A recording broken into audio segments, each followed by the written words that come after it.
Carta de Paulo aos Efésios, capítulo 6, versículo de número 13. Glória a Deus. Efésios capítulo 6, versículo 13.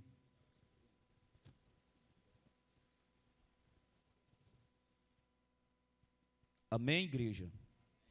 Diz assim a palavra de Deus: portanto, vistam toda a armadura de Deus, para que possam resistir ao inimigo no tempo do mal. Então, depois da batalha, vocês continuarão de pé e firmes. Amém? Glória a Deus. Podei-vos assentar, irmãos, em nome de Jesus. Paulo, irmãos, está escrevendo essa carta à igreja em Éfeso, aos irmãos efésios, e Paulo, ele muda de tom, porque Paulo vem falando de um assunto mais leve, sobre paz e amor, unidade, comunhão.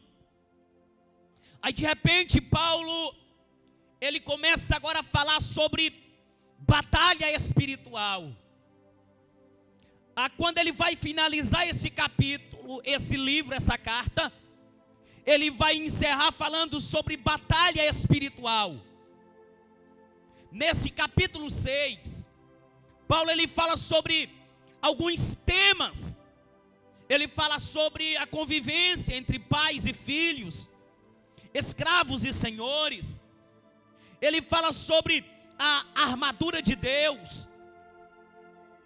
E aqui, nesses versículos finais, ele vai usar esse tempo final, esses momentos finais da carta, para falar sobre a armadura que Deus, ele fornece ao crente, sobre a armadura espiritual de Deus, que Deus ele dá ao crente. E o versículo 10 é o versículo que serve de partida para esse contexto.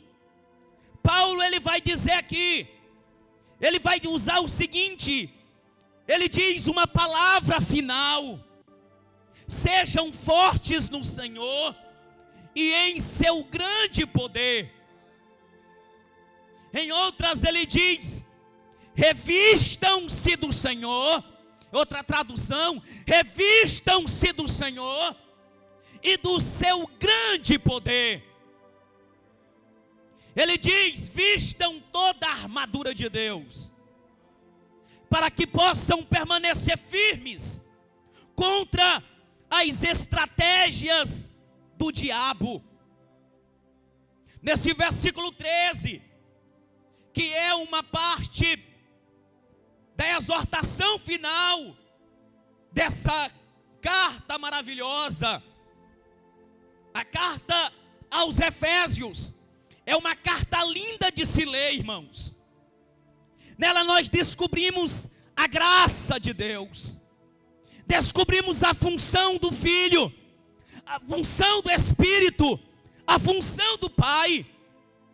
Quando você lê o capítulo 1 dessa carta, é lindo demais, é maravilhoso. Paulo vai dizer que Deus, ele nos escolheu antes da fundação do mundo, em Cristo Jesus. E nele, ele nos elegeu. Nele, ele nos elegeu para pertencermos a ele em Cristo. E nos fez seus filhos em Cristo. E nos fez reinar com ele em Cristo. E nos fez herdeiro dele em Cristo. E nos selou com o Espírito Santo, que é o selo da promessa. Quando você lê esse início, Paulo ele ainda faz um louvor a Deus. Ele engrandece a Deus. ele canta um hino de louvor a Deus, exaltando a Deus por tudo aquilo que ele fez por nós em Cristo Jesus. Essa carta é maravilhosa. E esse versículo 13, que é uma parte da exortação final do apóstolo Paulo aos cristãos, sobre a necessidade de nós estarmos equipados com a armadura espiritual. Quando Paulo está falando sobre a armadura espiritual, o que vem na mente de Paulo é um soldado, é a figura de um soldado romano. É a figura de um soldado romano. É o que está na mente do apóstolo Paulo. É o que está figurando na cabeça dele, no pensamento dele. Ele tem um soldado romano como exemplo. E ele vai dizer que essa armadura, ela é de essencial importância para o crente. O apóstolo, ele está enfatizando aqui que a armadura provém de Deus. Essa armadura espiritual, ela provém de Deus. Não é uma armadura humana. Não é uma armadura feita por mãos do homem. É uma armadura espiritual. É uma armadura dada por Deus. E ela é poderosa. Essa armadura, ela é poderosa em Deus. Ele vai dizer aqui que é Deus quem concede essa armadura. Ela tem um caráter divino e ela é poderosa para a nossa proteção. Deus, Ele nos deu essa armadura que é poderosa para a nossa proteção, para nos guardar espiritualmente. Em 2 Coríntios, no capítulo 10, versículo 4, se você puder abrir sua Bíblia e acompanhar comigo. 2 Coríntios, capítulo 10, versículo de número 4, está dizendo o seguinte: usamos as armaduras poderosas de Deus e não as armas do mundo. Usamos as armaduras poderosas de Deus e não as armas do mundo. Crente não anda armado. Crente não anda com 38 na cintura para se defender. Crente não anda com a peixeira do lado para se defender. Crente não anda com um facão para se defender. O crente, ele anda protegido pela armadura espiritual de Deus. E o apóstolo Paulo diz que essas armas não são mundanas, não são carnais. Não são carnais essas armas. Essas armas são espirituais. Ela nos protege no mundo espiritual. Ela nos protege das armadilhas do diabo. Ela nos protege das obras das trevas. Ele continua dizendo, para se derrubar as fortalezas do raciocínio humano e acabar com os falsos argumentos. Com essas armas, nós podemos lutar à direita e à esquerda. Talvez é assim que esteja na sua tradução, que ela é poderosa em Deus à direita e à esquerda. Talvez seja assim que esteja na tua tradução, na tradução da Bíblia que você está usando, na versão, mas é a mesma coisa. São fortes. Ela é poderosa para derrubar fortalezas do raciocínio humano. Ela é poderosa para derrubar resistência na mente humana. Ela é poderosa para derrubar armadilhas de Satanás na mente do homem. Ela é poderosa para quebrar prisão espiritual na mente do homem. Ela é poderosa para quebrar sofismas. poderes das trevas na mente humana, ela é poderosa, irmão Adriano, para quebrar todo pensamento que não é da vontade de Deus, todo pensamento contrário à obra de Deus. Ela é poderosa. Essas armas espirituais são poderosas para derrubar por terra todo argumento humano, todo pensamento maligno, todo argumento filosófico, todo argumento religioso. Ela é poderosa, ela aniquila, ela derruba por terra a direita e a esquerda, a frente e a retaguarda. Ela é poderosa para nos guardar, ela é poderosa para aniquilar, ela é poderosa para derrubar por terra, ela é poderosa. Em Romanos capítulo 13, versículo 12. Romanos capítulo 13, versículo 12 está dizendo: a noite está quase acabando e logo vem o dia. Portanto, deixem de lado as obras das trevas como se fossem roupas sujas e vistam-se da armadura da luz.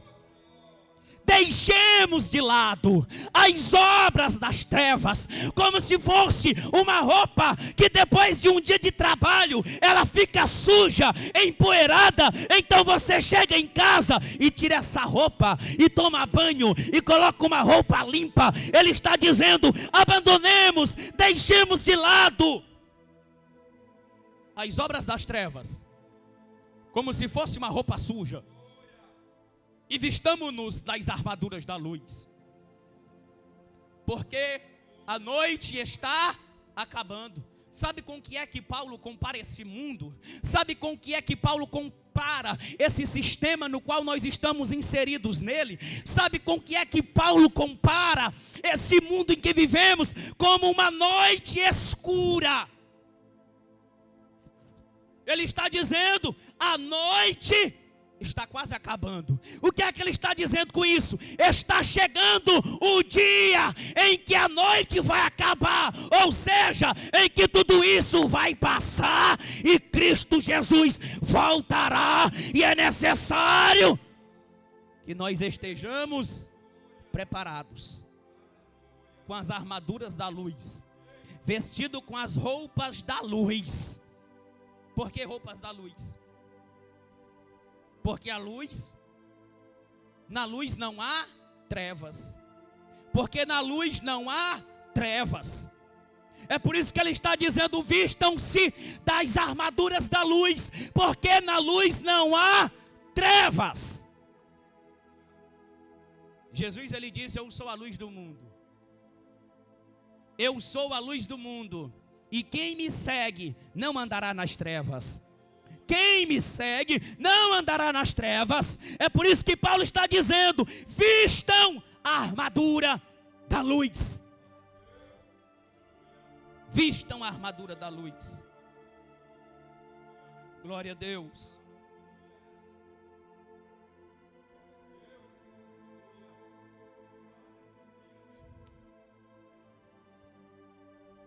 Segundas Coríntios capítulo 6, versículo 7, está dizendo o seguinte: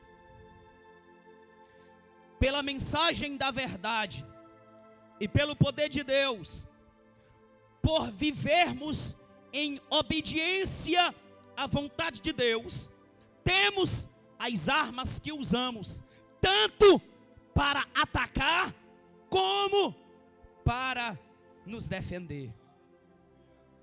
Olha o que ele está dizendo: que pela mensagem da verdade e pelo poder de Deus, por essa palavra, que é a mensagem da verdade, e pelo poder de Deus concedido à igreja através do Espírito Santo, e por vivermos em obediência à vontade de Deus. Ele está dizendo que é por vivermos em obediência à vontade de Deus. Se nós estivermos vivendo em obediência à vontade de Deus, teremos as armas que usaremos para atacar e também para nos defender. Para atacar e para nos defender. Atacar o inimigo, porque ele está dizendo que a nossa luta não é contra carne e sangue, mas a nossa luta é contra os principados e as potestades nas regiões celestiais. Nossa luta não é contra A ou contra B. Nossa luta não é contra pessoas, não é contra religiões. Nossa luta é contra o diabo, é contra Satanás, é contra o seu domínio espiritual, é contra as suas hostes, seus planos malignos. Nós não lutamos contra sangue, não lutamos contra carne, nós lutamos contra o príncipe das trevas, o império das trevas.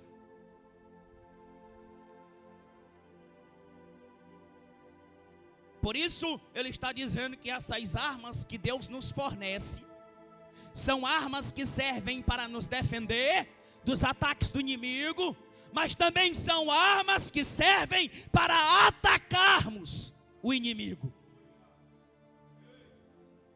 Para atacarmos o inimigo.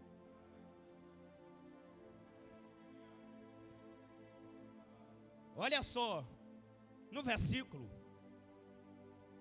Paulo está dizendo: toda a armadura de Deus. Ele está dizendo: vistam toda a armadura de Deus.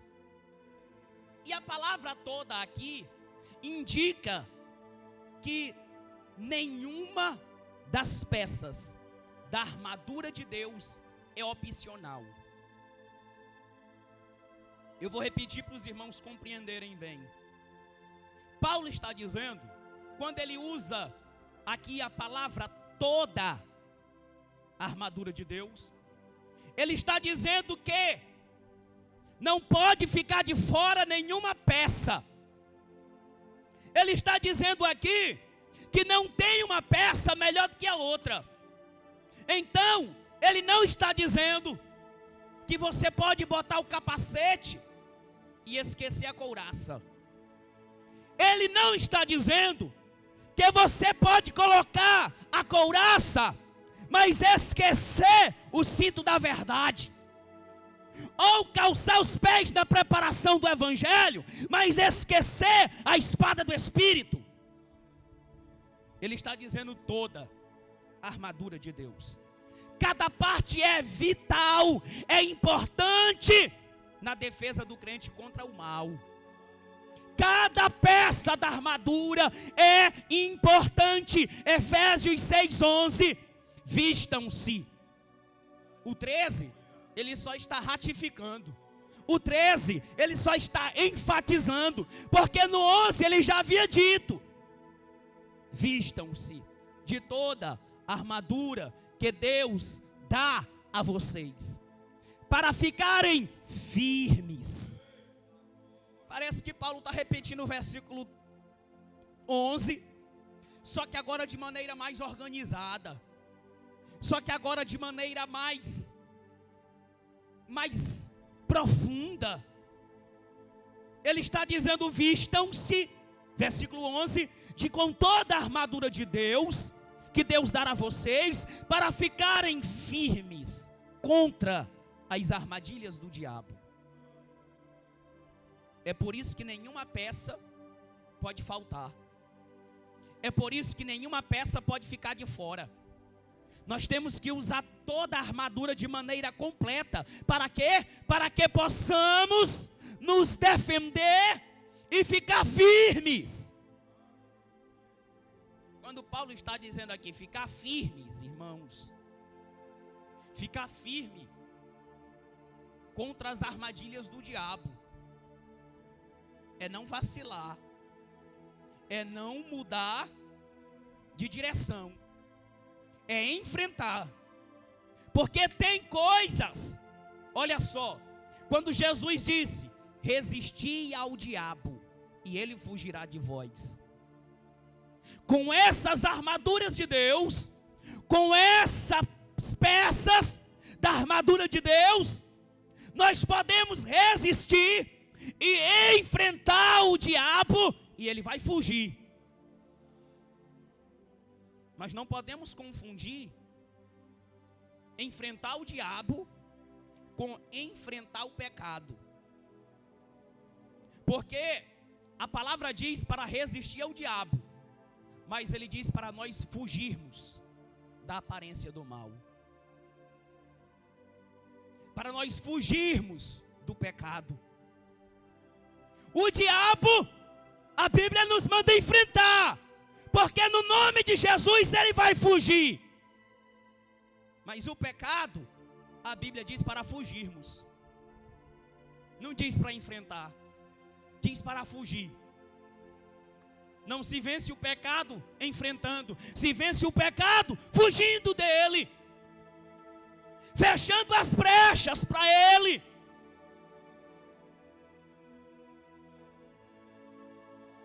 Isaías 59:11.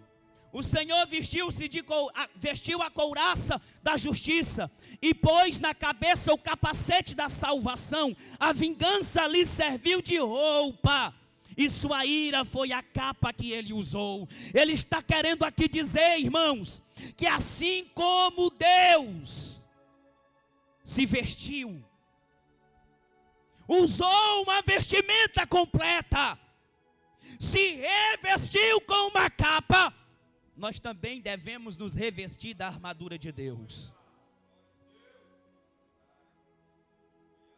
Quando Paulo está dizendo aqui, irmão, no versículo, sobre o dia mau, ele está se referindo ao momento de tentação, perseguição e provação que todos os crentes em todo o mundo inevitavelmente enfrentará.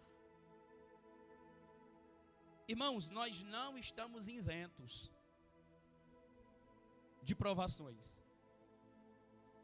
Nós não estamos isentos de tentações. Até o próprio Filho de Deus foi tentado. Até o próprio Filho de Deus foi provado. E a Bíblia diz que ele foi provado e aprovado. Ele foi provado e aprovado. Mas o próprio Filho de Deus foi tentado. O diabo apareceu pessoalmente para ele no deserto e tentou ele. Ele estava lá 40 dias sem comer e provavelmente sem beber.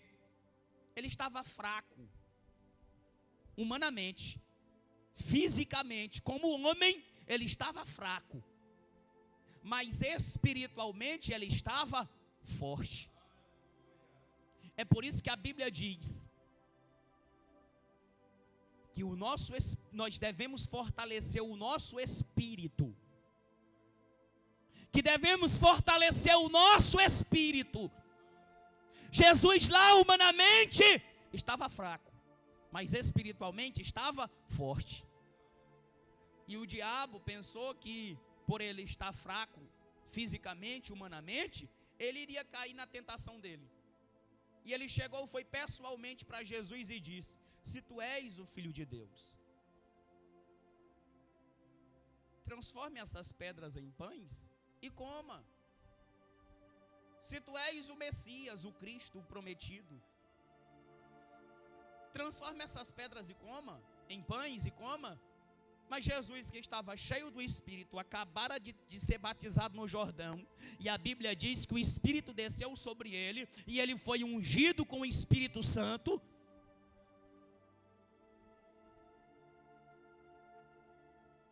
E Deus ainda falou: esse é meu filho amado em quem me comprazo. E o próprio Jesus disse: essa voz não veio do céu, não foi por minha causa, foi por causa de vocês. Foi por causa de vocês. Jesus estava, irmãos, ali ungido pelo Espírito, foi para o deserto, estava cheio do poder. Aí Jesus, irmãos, olha para o diabo e diz assim: mas também está escrito, nem só de pão viverá o homem, mas de toda a palavra que sai da boca de Deus. Satanás não ficou satisfeito não, irmãos. Ele foi lá tentar Jesus de novo e disse assim, ó, levou Jesus ao pináculo do templo e disse: se tu és o filho de Deus, lança-te daqui abaixo, porque está escrito que ele dará. Irmão, você acha que Satanás estava usando ali, era uma palavra qualquer? Ele estava usando, era a Bíblia. Está lá no livro dos Salmos o que o diabo disse para Jesus: porque está escrito, aos teus anjos ele dará ordem a teu respeito, para que te guarde, para tu não tropeçar em nenhuma pedra. Está escrito lá no livro dos Salmos. O inimigo usando a Bíblia para tentar Jesus. E Jesus só respondeu também com a Bíblia. Jesus respondeu foi com a palavra, dizendo: mas também está escrito, não tentarás o Senhor teu Deus. Ao inimigo tentou Jesus mais uma vez e disse assim, ó, levou Jesus à montanha mais alta, mostrou o mundo e os seus poderes e riquezas e disse: tudo isso eu te darei, se tu se ajoelhares aos meus pés e prostrado me adorares. Jesus olha para ele e diz: arreda-te de mim, Satanás, porque está escrito, somente ao Senhor adorarás e somente a Ele prestarás culto. Estava fraco na carne, mas forte no espírito. Forte no espírito. E aqui ele está se referindo ao dia mau. O dia mau em que todos nós seremos tentados, perseguidos. E ele está dizendo que essa armadura vai servir para nos guardar no dia mau. No dia da tentação, no dia que o inimigo vier te tentar, no dia que o inimigo vier te seduzir, no dia que o inimigo vier te provar, fazer alguém zombar de ti, fazer com que você peque, caia da graça de Deus. Essa armadura vai servir para te guardar, para te proteger em Deus. Efésios 5,16, os dias são maus, por isso aproveitem bem todas as oportunidades. Ele está dizendo, os dias são maus, por isso vocês devem estar protegidos em todas as oportunidades, bem guardados. Aproveitem para se protegerem com a armadura de Deus. Irmão, isso aqui não tem nada a ver com ritual.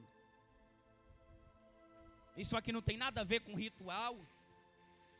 Não é entrar no seu quarto lá e agora eu vou pegar o capacete e botar na minha cabeça. Agora eu vou pegar a couraça e botar sobre mim. Agora eu vou pegar o cinto e passar na minha cinta. Não, irmão, não é um ritual isso aqui. Isso aqui é através da fé. Isso aqui é através da fé. Mais na frente nós vamos aprender como usar essa armadura de Deus. Nós vamos aprender mais à frente como usar ela. A maneira correta de usá-la. A maneira correta de nos equiparmos com ela. Tem calma que a gente vai chegar lá. Paulo nesse versículo, ele usa o verbo persistir. E aqui ele está implicando uma luta ativa. Não é uma posição passiva. Requer de nós esforço e determinação. Os irmãos estão entendendo? Amém? Não é, irmãos, aqui uma posição passiva. O crente não pode ser passivo. O crente precisa ser ativo. Você precisa ser ativo e não passivo. Passividade não é de Deus. Neutralidade não é de Deus. Ser um crente neutro. Nós temos que ser ativos. E ele está dizendo aqui que requer de nós esforço e determinação. Determinação. Olha só 2 Timóteo 3,14. Quanto a você, porém, permaneça nas coisas que aprendeu, e das quais tem convicção, pois você sabe de quem o aprendeu. Paulo está dizendo para Timóteo: Timóteo,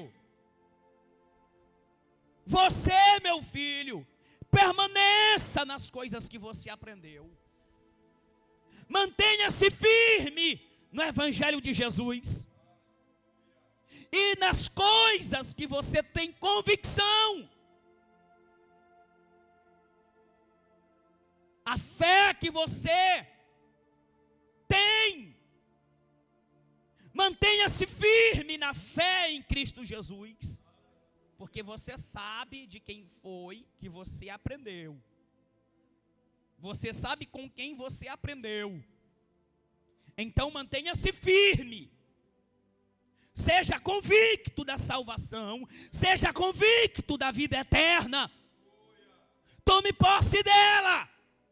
Apodera-te da salvação. Tiago 1,3 diz: pois vocês sabem que a prova da sua fé produz perseverança. O inimigo, irmãos, está furioso de um lado, furioso do outro. Guerra, fome, peste, nudez, pecado, mundo, um caos, corrupção. Mas nós estamos firmes na rocha inabalável. Pode soprar o vento de um lado, pode soprar o vento de outro, pode subir as ondas e os mares, cai a chuva. Mas o crente está firmado na rocha que é Jesus. Ele está perseverando. Olha só, Paulo ele está dizendo aqui, ao dizer que devem vencer tudo. Vamos lá para Efésios 6, 13. Ele diz: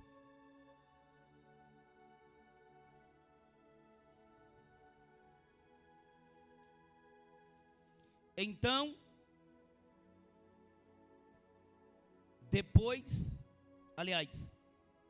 portanto, vistam toda a armadura de Deus, para que possam resistir ao inimigo no tempo do mal. Então, depois da batalha,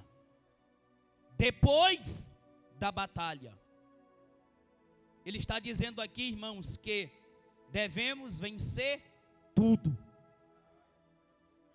Paulo ele está aqui ressaltando que mesmo diante das maiores dificuldades, existe a possibilidade de vitória. Irmãos, quando o crente, na maioria das vezes, a gente pensa vitória. O que vem na cabeça de muitos crentes, que ser vitorioso é ter sucesso. Que ser vitorioso é ser rico. Mas não é isso. A vitória sobre o pecado, a vitória sobre a morte, a vitória sobre a corrupção, a vitória sobre a mentira, a vitória sobre o engano, a vitória sobre a imoralidade, a vitória sobre a velha natureza, a vitória sobre a carnalidade. Tantas vitórias. Então ele está dizendo aqui que é possível a vitória.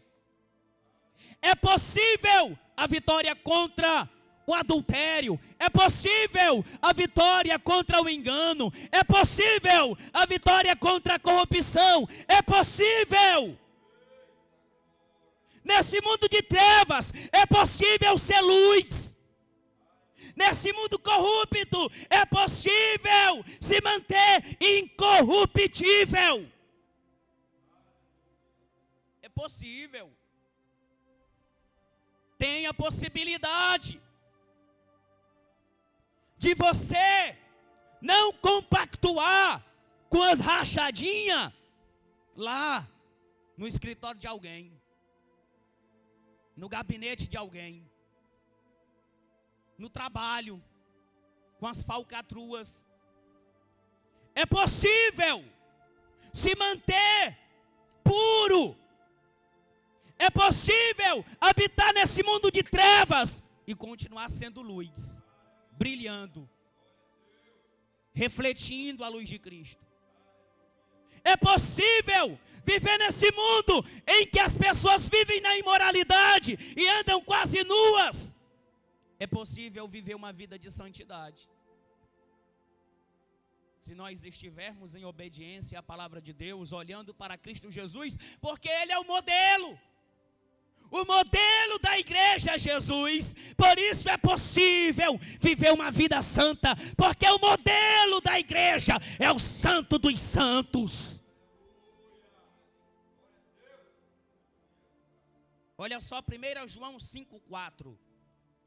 O que é nascido de Deus vence o mundo. E esta é a vitória que vence o mundo, a nossa fé. É pela fé que nós, que somos nascidos de Deus, vencemos o mundo. É pela fé que vencemos o inimigo. Deuteronômio 20, versículo 4. Pois o Senhor, o seu Deus, os acompanhará, lutará por vocês contra seus inimigos, para dar vitória a vocês. É através dele, é por ele, porque sem ele nada podemos fazer. Sem ele, irmão, não é possível santidade. Sem ele não é possível uma vida de obediência. Sem ele não é possível uma vida de verdade. Sem ele não é possível uma vida de vitória. Sem ele não é possível uma vida de adoração. Não é possível sem ele uma vida de comunhão, uma vida incorrupta. Sem ele não é possível. É só com ele e através dele.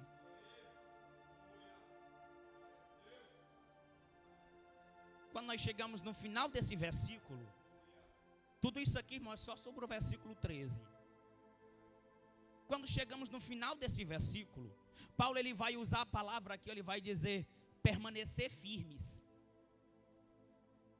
Ele vai dizer que vestindo a armadura de Deus, nós poderemos resistir ao inimigo no dia mau. No dia mau. Depois da batalha, porque é uma batalha espiritual. Nós estamos em uma batalha espiritual. Somos soldados de Cristo. Ele é o nosso general. E ele está dizendo, depois da batalha, eu lembrei agora do hino, depois da batalha, me coroará, Deus me coroará. Depois da batalha, Paulo está dizendo, permaneçam firmes. Permaneçam firmes. Sabe por quê, irmãos? Porque o que acontece com muitos de nós? É que depois que a gente passa por uma batalha espiritual, por uma guerra, por um vale, o que a gente faz? A gente relaxa. Já vencemos a batalha, aí a gente relaxa na oração, no jejum, na leitura da palavra, no congregar. A gente dá uma relaxada. A gente diminui a velocidade. A gente diminui o passo. A gente começa a caminhar, né? Porque já passou a luta, já passou a prova, já está na bonança. Aí a gente dá uma folga, né? Costuma-se fazer isso. Aí a gente, agora estou mais leve, Aí a gente já não levanta mais para orar de madrugada, não jejuma mais, afrouxa um pouquinho o negócio. Só que aqui Paulo está dizendo que é o contrário. Depois da batalha, permaneça firme. Depois da batalha, redobre a atenção. Irmão, sabe por quê? Porque é depois da batalha que a gente está cansado. O inimigo vem atacando de outro ângulo. Ele vem atacando em outra posição. Ele é estrategista. Não subestime a inteligência do inimigo. Ele é altamente inteligente. A Bíblia diz que ele é sagaz. O que é isso? Sagacidade.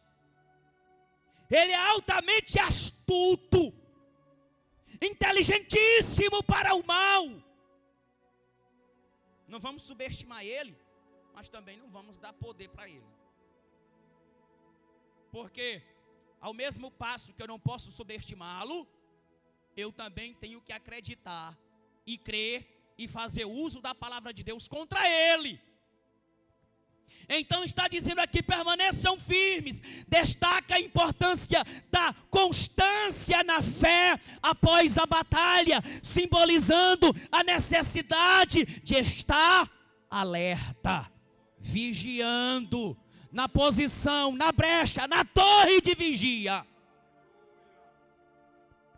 Olha o que foi que Deus disse. Eu procurei alguém que estivesse na brecha, na torre de vigia, e não encontrei ninguém. Porque depois da batalha o povo relaxou, derrotamos o inimigo e tal. Então, não tem necessidade do vigia ficar ali na torre não, pode descer. Não precisa ficar mais nesse buraco do muro não, pode sair. Aí o inimigo atacou por outra frente, por outro ângulo, por outra posição. Aí Deus diz o quê? Eu procurei alguém que estivesse na brecha e não encontrei. Irmãos, tem a necessidade de nós estarmos alerta, prontos para futuras lutas espirituais, porque o inimigo não vai desistir. Porque o propósito dele é nos tirar da presença de Deus. Irmãos, se ele não desistiu com Jesus, porque você acha ou porque eu acho que ele vai desistir conosco? Irmãos, ele não desistiu com Jesus, não. A Bíblia aqui está, lá diz o seguinte: então Satanás deixou Jesus por um pouco de tempo. Deixou Jesus por algum tempo. Só que depois ele voltou a tentá-lo de novo. Depois ele voltou a tentá-lo outra vez. Usou até alguém de perto, Pedro. Quando Jesus estava dizendo, olha, o Filho do Homem vai ser entregue nas mãos dos homens e vai padecer e vai morrer, mas ao terceiro dia vai ressuscitar. Aí Pedro se apresenta e diz, de jeito nenhum, Senhor, isso jamais vai acontecer contigo, porque eu não vou deixar. Era Deus falando na boca dele? Não, era o diabo. E Jesus olha para ele e diz assim, ó, afasta-te de mim, Satanás. O inimigo não deixou de tentar Jesus. Ele não vai deixar de nos tentar. Ele não vai deixar de tentar você. Por isso que Paulo está dizendo, permaneçam firmes. Olha só, Lucas 21:36. Portanto, fiquem vigiando e orem sempre, a fim de poderem escapar de tudo que vai acontecer e poderem estar de pé na presença do Filho do Homem, quando ele vier. 1 Coríntios 16:13. Estejam vigilantes, mantenham-se firmes na fé, sejam homens de coragem, sejam fortes. 1 Pedro 5, 8 e 9, estejam alertas e vigilantes, porque o inimigo de vocês, o diabo, roda em volta, como um leão faminto, que ruge, à procura de alguma vítima para devorar. Fiquem firmes na fé em nosso Senhor, lembrando-se de que vocês não estão sozinhos nessa luta. Nós não estamos sozinhos nessa batalha espiritual. Cristo está conosco, Deus está conosco. O apóstolo diz, maior é o que está conosco do que o que está com eles. O salmista disse: uns confiam em carros, outros confiam em cavalos, e alguns confiam em carros, mas nós confiamos no Senhor dos Exércitos. Ele está conosco, igreja. Ele está conosco e Ele nos protege com sua armadura. Ele está conosco. Concluindo aqui, irmãos, nessa noite, esse versículo aqui, ele nos ensina que a armadura de Deus, que ela nos capacita a enfrentar adversidades, e devemos permanecer fiéis em nossa fé. Permanecer fiéis. Permaneçamos fiéis, usando a armadura de Deus para nos defender contra as ciladas do diabo. Amém? No próximo domingo, irmãos, nós ministraremos esse texto do capítulo 6, versículo 10 ao 18. Nós ministraremos ele mais 5 domingos. Mais 5 domingos nós ministraremos essa palavra. E no próximo domingo, nós vamos aprender aqui a usar o cinto da verdade. Amém? Cada domingo, cada culto de domingo, nós falaremos sobre uma peça da couraça de Deus, da armadura de Deus. São 5 peças: o cinto da verdade, o capacete da salvação, a couraça da justiça, a espada do Espírito e calçar os pés na preparação do Evangelho. É o que faz a couraça de Deus, a armadura de Deus. E no próximo domingo nós vamos aprender sobre o cinto da verdade. Para que ele serve? Quando é usado? De que ele nos guarda? Se é o cinto da verdade, já está dizendo que nos guarda da mentira, do engano, das filosofias vãs, das falsas doutrinas. E nós vamos aprender isso no próximo domingo, em nome de Jesus. De maneira assim sistemática, didática, nós vamos aprender em nome de Jesus Cristo. Amém? Glória a Deus.